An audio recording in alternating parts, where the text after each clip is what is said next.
চমকপ্রদ রাতে ক্লাবে সাধারণ মনে করে তুচ্ছতাচ্ছিল্য করা হল।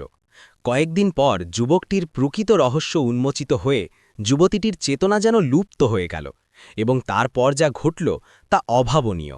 বন্ধুরা, দিল্লির রাত্রি সর্বদা যেমন উজ্জ্বল হয়ে থাকে, আকাশ স্পর্শকারী লম্বা লম্বা ভবনগুলির ওপরে আলোকসজ্জা ঝলমলিয়ে উঠছে, আর নদীর শীতল বাতাস নগরীর দৌড়ঝাঁপের জীবনযাপনে একটা ভিন্ন প্রশান্তি ছড়িয়ে দিচ্ছে।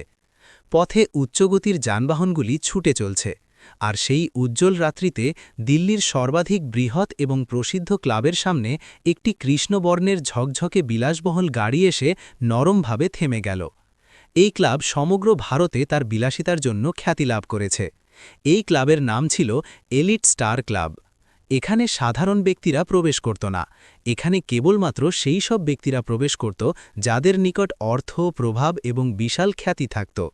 বড় বড় শিল্পপতিদের পুত্রকন্যা, চলচ্চিত্র জগতের ব্যক্তিরা এবং ধনাঢ্য পরিবারের যুবক যুবতীরা এখানে সমস্ত রাত্রি উৎসব উদযাপন করতে আসত।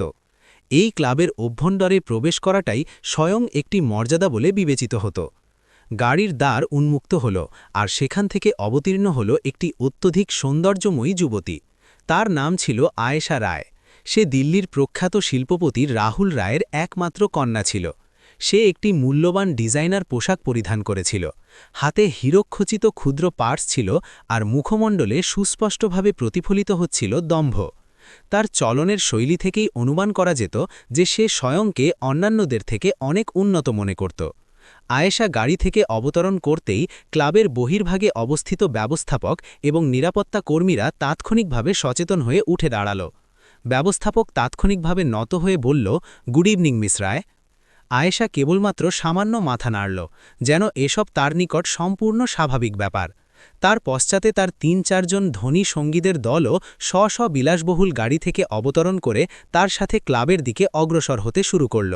দিল্লি নগরীতে একটি বিষয় সকলে অবগত ছিল, রায় পরিবারের সাথে সংঘর্ষ করা অর্থাৎ স্বয়ংকে বিপদে ডেকে আনা। তাই আয়েশা যেখানেই যেত, লোকেরা তার সাথে বিতর্ক করা থেকে পরিহার করত, কারণ তার পিতার খ্যাতিই যথেষ্ট ছিল। আয়েশা এবং তার সঙ্গীরা ক্লাবের অভ্যন্তরে পৌঁছাল। অভ্যন্তরের দৃশ্যপট কোনো চলচ্চিত্রের উৎসবের থেকে কম ছিল না। চারপাশে বর্ণিল আলোকসজ্জা ঝলমল করছিল, উচ্চস্বরে সঙ্গীত বাজছিল, আর নৃত্যমঞ্চে যুবক যুবতীরা আনন্দে দুলছিল। বার কাউন্টারে মূল্যবান পানীয়ের পাত্রগুলি চকচক করছিল, আর সর্বত্র হাস্য, গোলমাল এবং উজ্জ্বলতার পরিবেশ ছিল। আয়েশা তার সঙ্গীদের সাথে সরাসরি বিশেষ লাউঞ্জের দিকে অগ্রসর হল। সেখানে উপবিষ্ট হতেই তার এক সঙ্গী হাস্যমুখে বলল, আয়েশা, সত্যি, দিল্লিতে যদি কোথাও প্রকৃত উৎসব হয় তাহলে কেবলমাত্র এখানেই হয়। আয়েশা সামান্য হাসল এবং বলল, অবশ্যই, এটা দিল্লির সর্বাধিক বৃহৎ ক্লাব। তারপর সামান্য দম্ভের সাথে বলল, এবং এখানেও লোকেরা জানে রায়কে। তার সঙ্গীরা হাসতে শুরু করল। ঠিক সেই সময় ক্লাবের বহির্ভাগে একটি বয়স্ক ট্যাক্সি এসে থামল। ট্যাক্সি থেকে অবতীর্ণ হল একটি যুবক যে অন্যান্যদের থেকে সম্পূর্ণ ভিন্ন দেখা যাচ্ছিল। সে সরল জিন্স এবং একটি সাধারণ শার্ট পরিধান করেছিল। তার মুখমণ্ডলে একটি নির্বিকার হাসি ছিল এবং তার চক্ষুতে একটি বিচিত্র গভীরতা ছিল। সেই যুবকের নাম ছিল অর্জুন শর্মা। কিন্তু সেখানে উপস্থিত কোনো ব্যক্তিরই অবগত ছিল না যে এই সরল পোশাক পরিহিত যুবকটি বাস্তবে বিশ্বের সর্বাধিক বড় কোটিপতিদের মধ্যে একজন। সে প্রায়শই স্বীয় প্রকৃত পরিচয় গোপন করে সাধারণ ব্যক্তি হয়ে লোকসমাজে বিচরণ করত।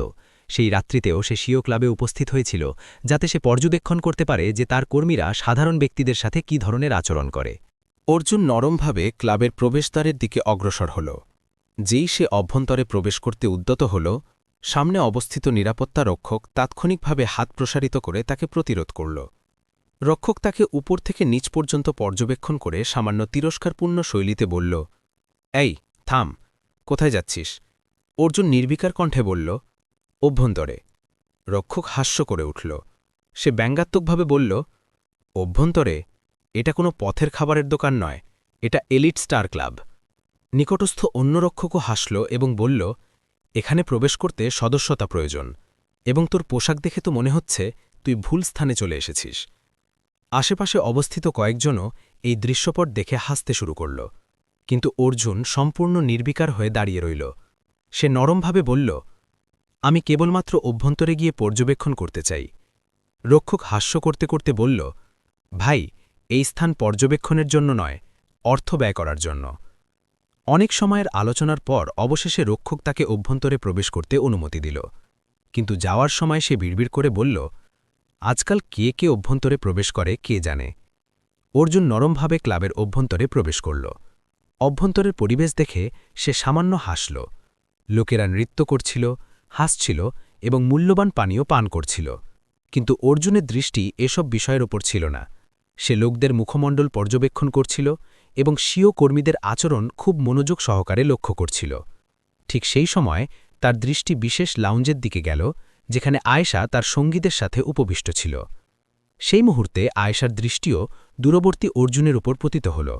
সে ভ্রু কুঞ্চিত করে তার সঙ্গিনীকে জিজ্ঞাসা করল, এটা কে? তার সঙ্গিনী বলল, লাগছে কেউ ভুল করে অভ্যন্তরে প্রবেশ করেছে। আয়হা তাৎক্ষণিকভাবে উঠে দাঁড়াল এবং তার সঙ্গীদের সাথে অর্জুনের দিকে অগ্রসর হতে শুরু করল। কয়েক মুহূর্তের মধ্যেই তারা সকলে তার সম্মুখে অবস্থান করল। আয়েশা অর্জুনকে উপর থেকে নিচ পর্যন্ত পর্যবেক্ষণ করল এবং তার ওষ্ঠে তিরস্কারপূর্ণ হাসি উদয় হল। সে বলল, এক্সকিউজ মি, তুমি এখানে কি করছ? অর্জুন নির্বিকার হয়ে উত্তর প্রদান করল, কেবলমাত্র উৎসব পর্যবেক্ষণ করছি। আয়েশা উচ্চস্বরে হাস্য করে উঠল। তার সঙ্গীরাও হাসতে শুরু করল। আয়েশা বলল, বাহ, এখন দরিদ্র ব্যক্তিরাও কোটিপতিদের ক্লাবে উৎসব দেখতে আসছে। তার এক সঙ্গী মজা করে বলল, হয়তো পরিচারকের কর্ম খুঁজতে এসেছে। আরেকজন বলল, নাকি বিনামূল্যে আহার করতে। সম্পূর্ণ দল উচ্চস্বরে হাসতে শুরু করল। কিন্তু অর্জুন তথাপি নির্বিকার হয়ে দাঁড়িয়ে রইল। তার চক্ষুতে না ক্রোধ ছিল, না তিরস্কার, কেবলমাত্র একটি সামান্য হাসি ছিল। আয়েশা দম্ভের সাথে বলল, শোনো, এই স্থান তোমার মতো ব্যক্তিদের জন্য নয়। অর্জুন নরমভাবে জিজ্ঞাসা করল, কেন? আয়েশা তাৎক্ষণিকভাবে উত্তর দিল, কারণ এখানে প্রবেশ করতে মর্যাদা প্রয়োজন। অর্জুন নির্বিকার কণ্ঠে জিজ্ঞাসা করল, আর মর্যাদা কি হয়? আয়েশা বলল, অর্থ, ক্ষমতা এবং খ্যাতি। অর্জুন সামান্য হাসল এবং নরমভাবে বলল, বিচিত্র বিষয়। কখনো কখনো যাদের নিকট প্রকৃত মর্যাদা থাকে তাদের সেটা প্রদর্শন করার প্রয়োজন হয় না। এক মুহূর্তের জন্য আয়েশা নীরব হয়ে গেল, কিন্তু পরবর্তী মুহূর্তেই সে পুনরায় হাস্য করে উঠল। সে বলল, তোমার মতো ব্যক্তিদের বৃহৎ স্বপ্ন দেখার অভ্যাস থাকে। অর্জুন কেবলমাত্র হাসল, কিন্তু সেই রাত্রিতে সেখানে উপস্থিত কোনো ব্যক্তিরই অবগত ছিল না যে যুবকটির মজা উড়ানো হচ্ছে সে কেবলমাত্র এই ক্লাবের স্বামীই নয়, বরং বিশ্বের সর্বাধিক বড় আরবপতিদের মধ্যে একজন, অর্জুন শর্মা।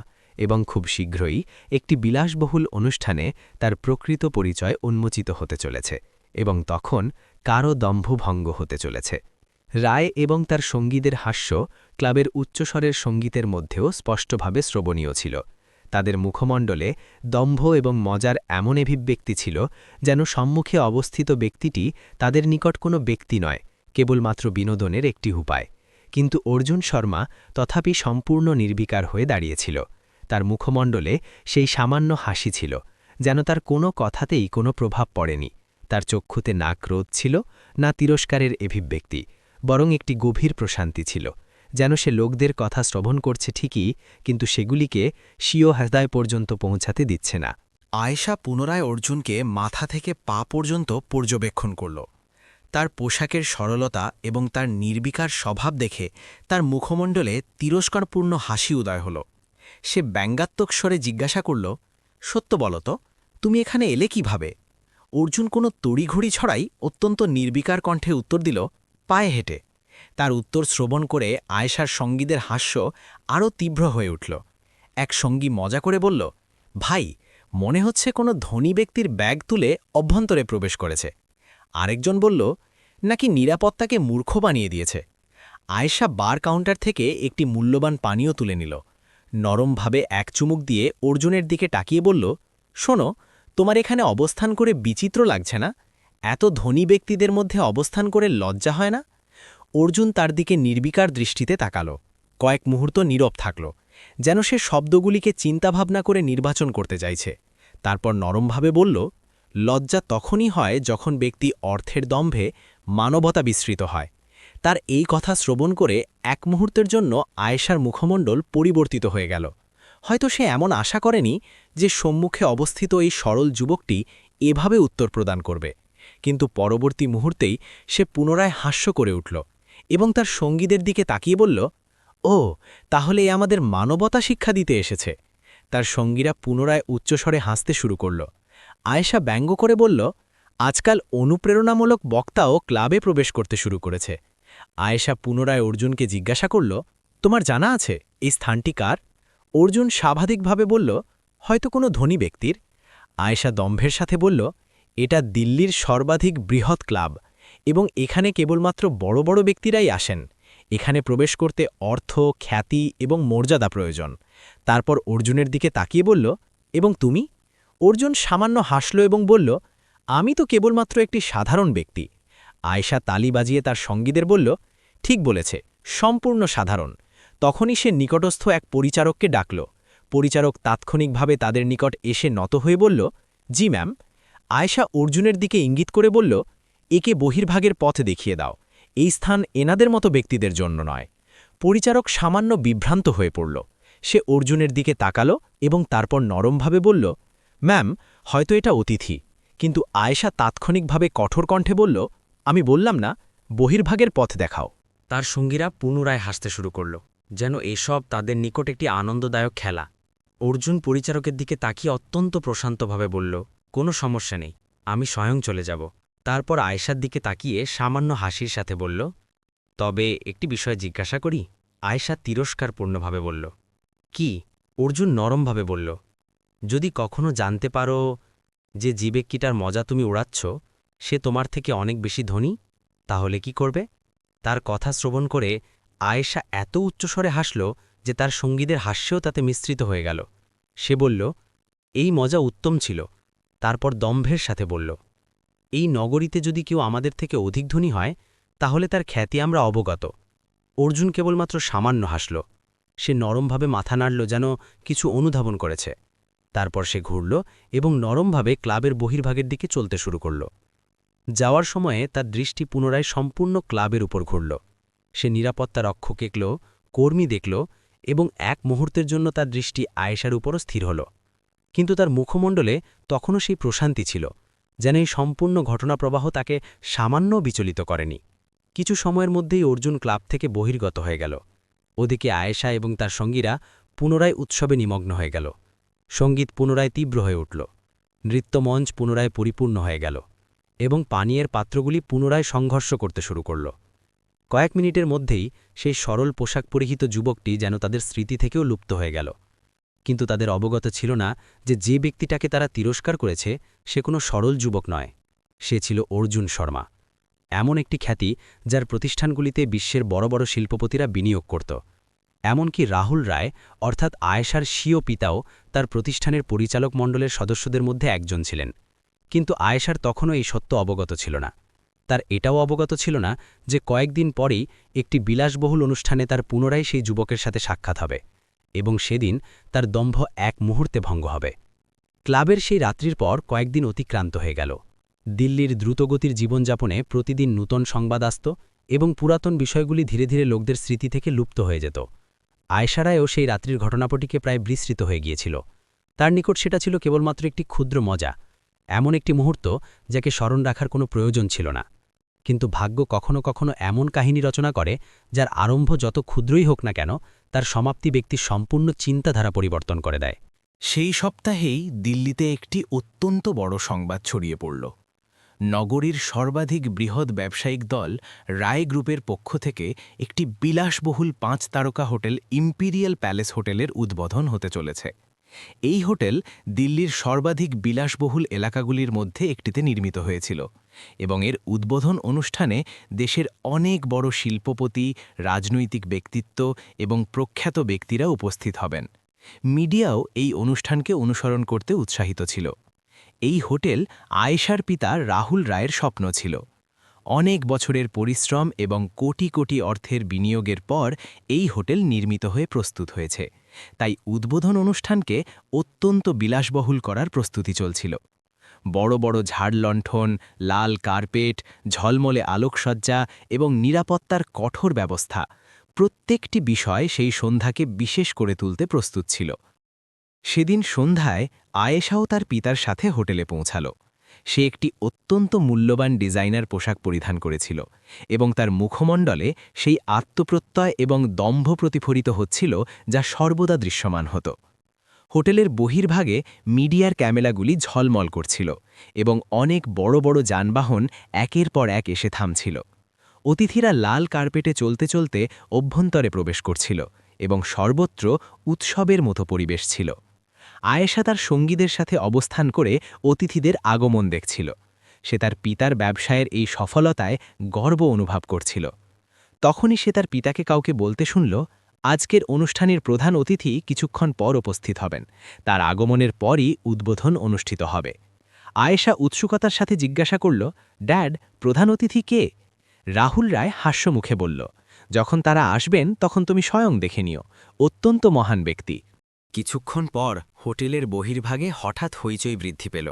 নিরাপত্তাকর্মীরা সক্রিয় হয়ে উঠল এবং পথে অবস্থিত যানবাহনের সারি সামান্য দূরবস্তি পর্যন্ত সরিয়ে দেওয়া হতে লাগল। দূর থেকে কৃষ্ণবর্ণের অনেক বিলাসবহুল যানবাহনের কাফেলা নরমভাবে হোটেলের দিকে আগমন করতে দেখা গেল। যত কাফেলাটি নিকটবর্তী হয়ে আসছিল, সেখানে অবস্থিত লোকদের উৎসুকতাও তত বৃদ্ধি পাচ্ছিল। প্রথম যানবাহনটি হোটেলের সম্মুখে থামল। তার পশ্চাতে একের পর এক আরও অনেক মূল্যবান যানবাহন থামল। সমস্ত যানবাহনের দ্বার উন্মুক্ত হল এবং সেখান থেকে কৃষ্ণ স্যুট পরিহিত দেহরক্ষীরা অবতরণ করতে শুরু করল। সম্পূর্ণ পরিবেশে হঠাৎ একটি ভিন্ন সম্মান এবং গাম্ভীর্য অনুভূত হতে লাগল। তারপর মধ্যস্থিত যানবাহনের দ্বার উন্মুক্ত হল। যানবাহন থেকে যে ব্যক্তি বহির্গত হলেন, তাকে দেখে আয়েশার চক্ষু হঠাৎ প্রসারিত হয়ে গেল। তার মুখমণ্ডলের বর্ণ যেন এক মুহূর্তে পরিবর্তিত হয়ে গেল, কারণ সে অন্য কেউ নয়, অর্জুন শর্মা। সেই সরল পোশাক পরিহিত যুবক, যার কয়েকদিন পূর্বে সে তার সঙ্গীদের সাথে মিলিত হয়ে মজা উড়িয়েছিল, কিন্তু আজ সে সম্পূর্ণ ভিন্ন দেখা যাচ্ছিল। সে একটি বিলাসবহুল কৃষ্ণ স্যুট পরিধান করেছিল। তার চতুর্দিকে দেহরক্ষীরা অবস্থান করছিল এবং তার চলনে একটি নির্বিকার আত্মপ্রত্যয় ছিল। যেই সে যানবাহন থেকে অবতরণ করল, সেখানে উপস্থিত অনেক বড় শিল্পপতি এবং অতিথিরা সম্মানে উঠে দাঁড়ালেন।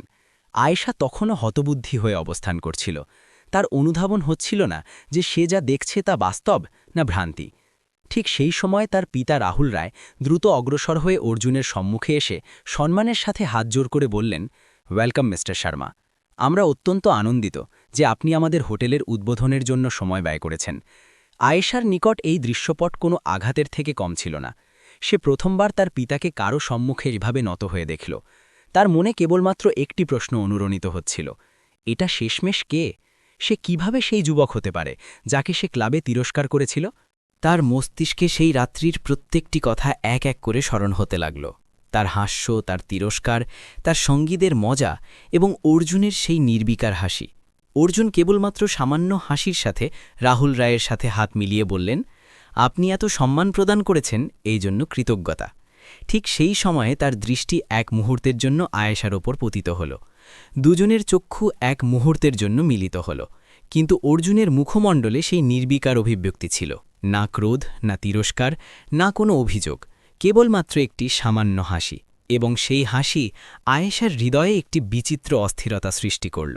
কারণ এখন তার অনুভূতি হয়েছে যে যে ব্যক্তিটার মজা সে উড়িয়েছিল, সে কেবলমাত্র কোনো ধনী ব্যক্তি নয়, বরং তার পিতারও নিয়ন্ত্রক, এবং এখন তার দম্ভের প্রকৃত পরীক্ষা আরম্ভ হতে চলেছে। অর্জুন শর্মা হোটেলের সম্মুখে যানবাহন থেকে অবতরণ করতেই সম্পূর্ণ পরিবেশ পরিবর্তিত হয়ে গেল। কয়েক মুহূর্ত পূর্বে যে লোকেরা স্ব দলে আলোচনা করছিল, তারা এখন তার দিকে তাকাতে শুরু করল। বড় বড় শিল্পপতি, রাজনৈতিক ব্যক্তিত্ব এবং ব্যবসায়িক জগতের লোকেরা সম্মানের সাথে তার নিকট আসতে শুরু করল। প্রত্যেকেই তার সাথে হাত মেলাতে চাইছিল। মিডিয়ার ক্যামেরাগুলি অবিরত ঝলমল করছিল। রাহুল রায় হাস্যমুখে অর্জুনকে লাল কার্পেট ধরে অভ্যন্তরে নিয়ে যেতে আরম্ভ করলেন। হোটেলের বিলাসবহুল দ্বারে লাল রিবন সংযুক্ত ছিল এবং তার সম্মুখে উদ্বোধনের প্রস্তুতি সম্পূর্ণ হয়ে গিয়েছিল। কয়েক মিনিটের মধ্যেই অনুষ্ঠান আরম্ভ হয়ে গেল। রাহুল রায় মঞ্চে অবস্থান করে অতিথিদের স্বাগত জানালেন এবং বললেন যে এই হোটেল তার জীবনের একটি বৃহৎ স্বপ্ন ছিল, যেটা আজ পূর্ণতা লাভ করার সুযোগ পেয়েছে।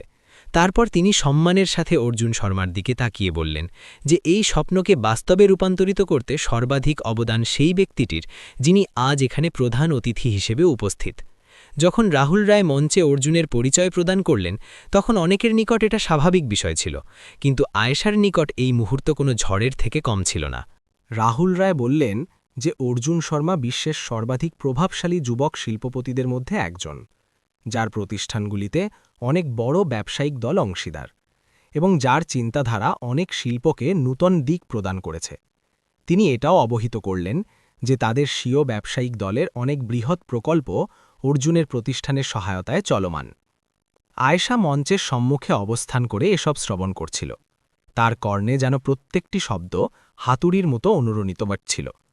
তার মস্তিষ্কে কেবলমাত্র সেই এক রাত্রি ঘুরছিল, এলিট স্টার ক্লাবের রাত্রি, যখন সে সেই ব্যক্তিটার মজা উড়িয়েছিল।